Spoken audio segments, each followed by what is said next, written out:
Arriva il nonno! Hi guys, today I'm going to show you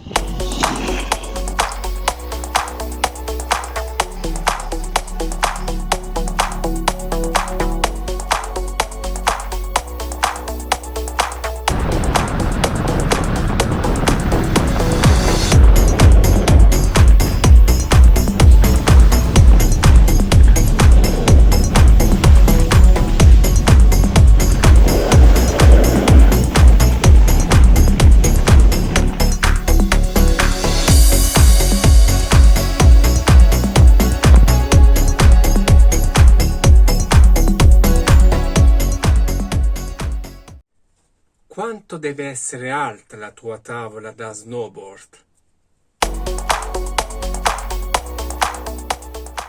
Avrai trovato su internet delle tabelle che in base all'altezza, al peso, determinano la lunghezza della tavola, però ti sarai accorto che non è sempre così. E questa tavola che ho in mano è l'esempio. Non è pubblicità questa, è realmente la tavola che ho scelto per questo 2020. Eccola qua. Una Salomon Super 8 RTL. Secondo una delle tante tabelle che si trovano su internet, per un'altezza rider di 1,83-1,84, che sarei io, col peso dei rider dai 77 ai 84 kg, ci vorrebbe una tavola lunga 160 cm. Quindi, grosso modo, questa tavola mi dovrebbe arrivare fra il mento e il naso.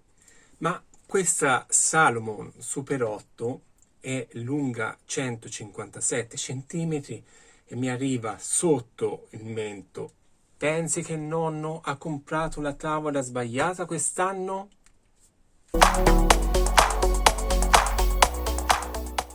No, secondo i dati riportati sulla tavola stessa, ecco qui, questa è praticamente la tavola ideale per me, sia per la lunghezza, sia per la larghezza per quanto riguarda gli scarponi, sia per quanto riguarda il mio peso. Allora, quanto deve essere alta la tua tavola da snowboard?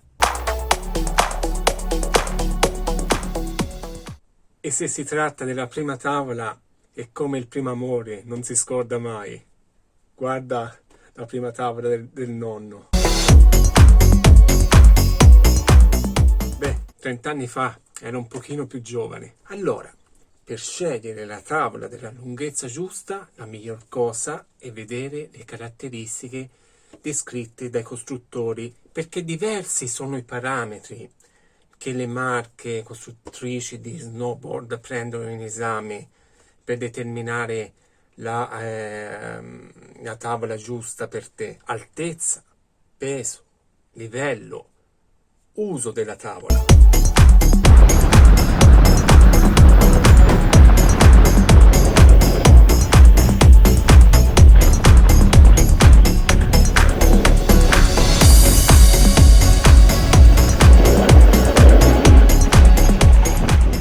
Ad esempio, le tavole da freestyle sono in linea di massima più corte rispetto alle tavole che si utilizzano in neve fresca, che sono leggermente più lunghe. Ma in pratica cosa devi fare per comprare la tua prima tavola giusta?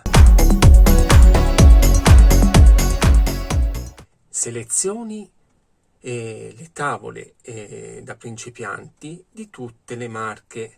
Ogni marca poi ha descritto il range di parametri dei rider stesso.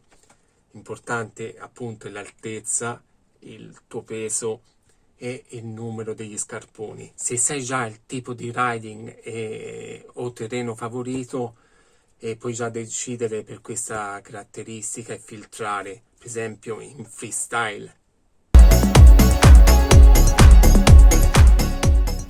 L'ultima cosa che riguarda lo snowboard per donne. Per anni lo snowboard per donne, ragazze, giovani, praticamente le aziende mettevano un motivo floreale diverso, poi delle misure più piccole. Ma oggi le cose sono leggermente cambiate. Sono linee di produzione esclusive per donne.